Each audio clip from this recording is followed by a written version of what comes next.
అయినటువంటి వాళ్ళు ఉన్నటువంటి దానిలో 12.79% ఉన్నాం.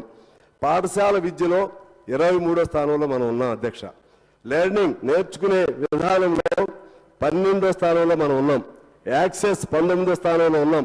మౌలిక వసతుల కల్పనలో 21వ స్థానంలో ఉన్నాం. ఈక్విటీలో 26వ స్థానంలో ఉన్నాం. గవర్నెన్స్ ప్రాసెస్లో 26వ స్థానంలో ఉన్నాం.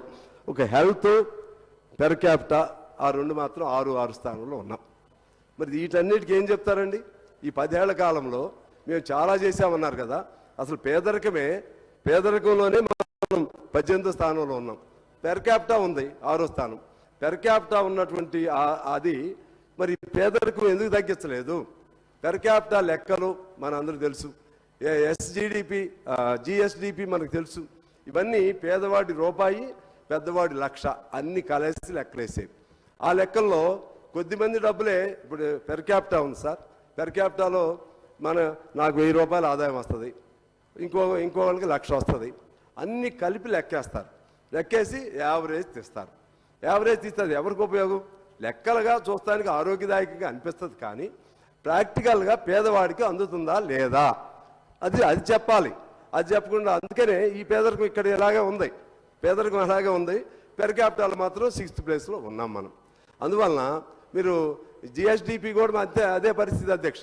జిఎస్డిపిలో కూడా మనం అప్పుడప్పుడు మన జాతీయ జీడిపి కంటే మనం బాగున్నట్టు కనపడతాం.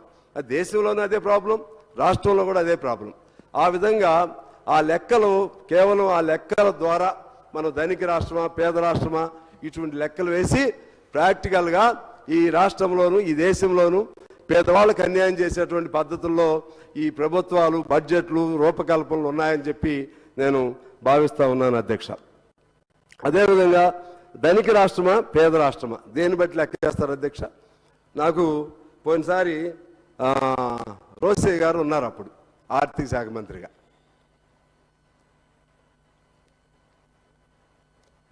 రోసే గారిని నేను అధ్యక్ష ఒక ప్రశ్న వేశాను.